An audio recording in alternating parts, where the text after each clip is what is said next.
나무 ENR의 김태선입니다. 오늘은 그 자산 배분에 대한 그 주제로 컨텐츠를 마련했습니다. 그래서 사실 자산 배분은 왜 해야 되는지 그 이유에 대한 것들 좀 정리를 해봤고요. 관련해서 그 배분하기에 앞서서 리스크가 뭔지, 어떤 유형이 있는지 그런 것들을 미리 살펴보도록 하겠습니다.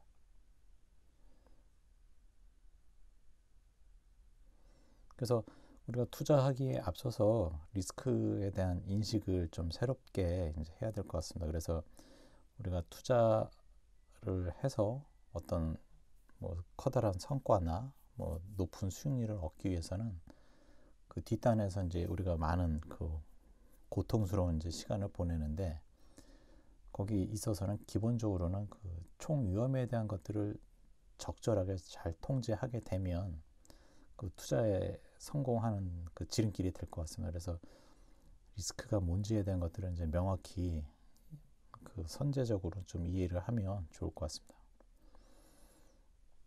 그래서 그 투자에 있어서 제일 중요한 것 중에 하나는 그 종목에 대한 그 분산이라고 그럴까요? 그것보다도 오히려 시장을 다변화해서 여러 시장에 투자하는 게 더 낫다라는 얘기죠. 주식시장에서 종목을 분산한다라고 하게 되면 시장에 대한 분산은 아니고요, 종목에 대한 분산으로 그치죠. 그래서 주식이 이제 급락하게 되면 제가 갖고 있는 모든 종목들도 다 떨어지는 그런 상황이 되죠. 그래서 실질적으로 리스크에 대한 관리는 시장 분산이다라고 이해를 해도 과언이 아닌 것 같습니다. 그래서 리스크에 대한 것들을 우리가 미리 조금 정의를 하게 되면 가격 움직임에 대한 정도 또는 변동성을 우리는 또 총위험이다라고 해서 그 리스크로 인식을 할 수가 있겠습니다. 그래서 변동성은 또다시 평균으로부터 벗어난 정도로 해서 정의가 되고요. 그래서 실제로 뭐 통계학적으로는 리스크에 대한 것들을 계산할 때 표준 편차, 그 산식을 이용해서 계산을 하게 되죠.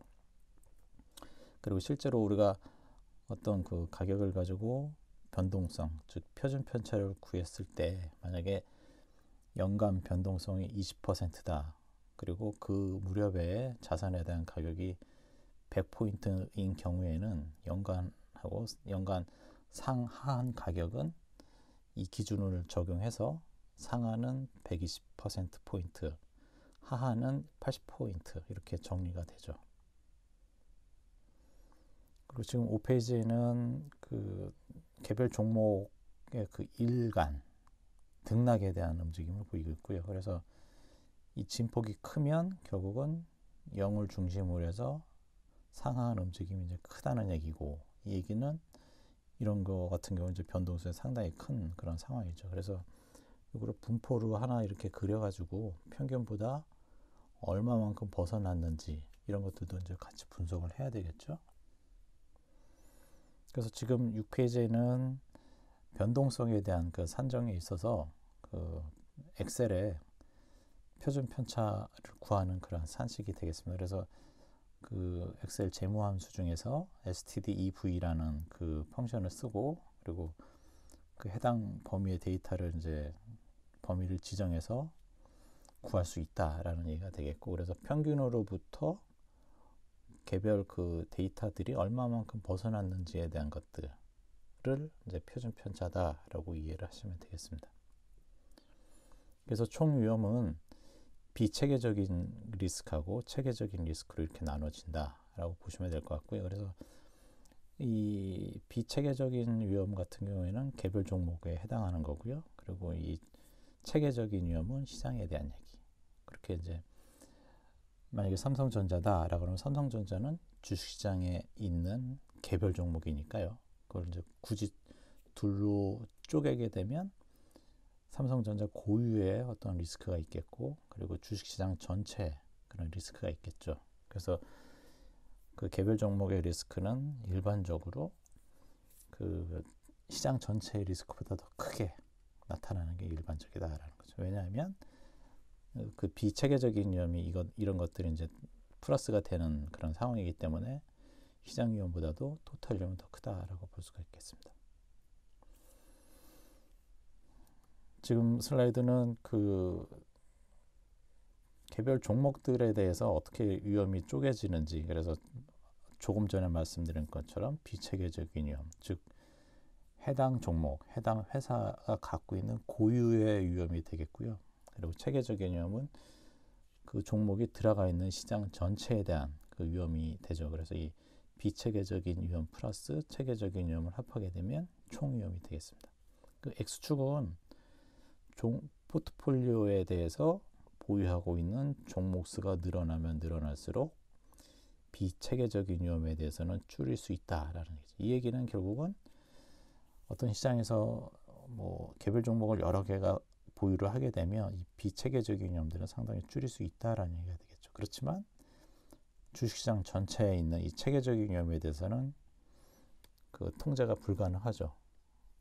그래서 사실 이 체계적인 위험까지도 좀 줄이고 싶으면 각 시장별로 뭐 채권 시장, 원유 시장, 뭐 원자재 시장, 뭐 비트코인 이런 시장에 대한 것들을 ETF를 사서 홀딩을 하게 되면 이 체계적인 위험도 상당히 줄일 수 있다라는 얘기가 되겠습니다.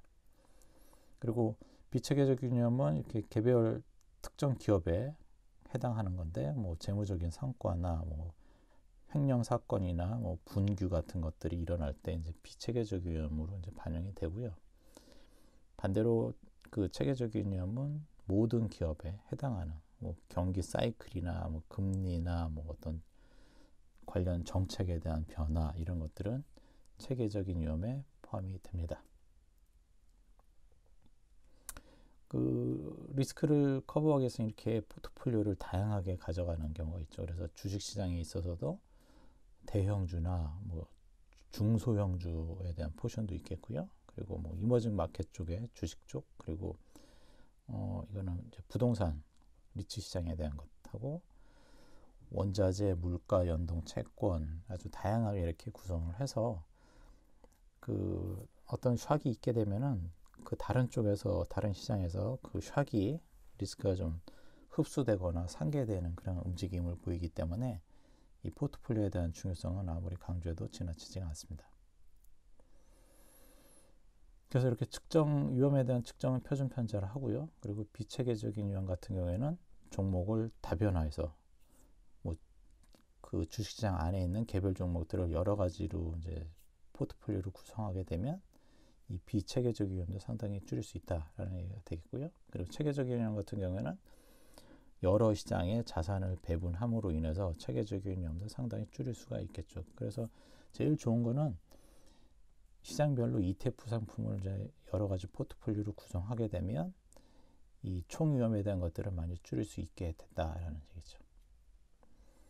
그래서 저희 쪽에서는 이렇게 ETF 중에서 탑 10 해가지고 이렇게 10가지 그래서 제가 각 10개의 시장 모두에 대한 리스크도 좀 분석하고요. 그리고 포트폴리오 조합도 ETF 베이스로 해가지고 그 포트폴리오를 구성할 예정입니다.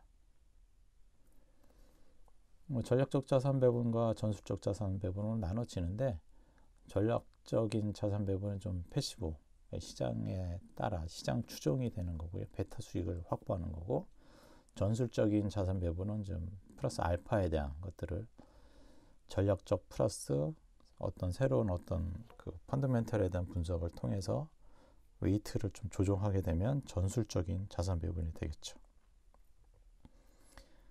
그래서 저희 쪽에서는 그 이즈마인드 기본으로 해서 투자 포트폴리오를 정하게 될 텐데, 그때 이제 앞에 이제 말씀드렸던 상위 10개 ETF를 중심으로 해서 그 포트폴리오를 구성할 예정입니다.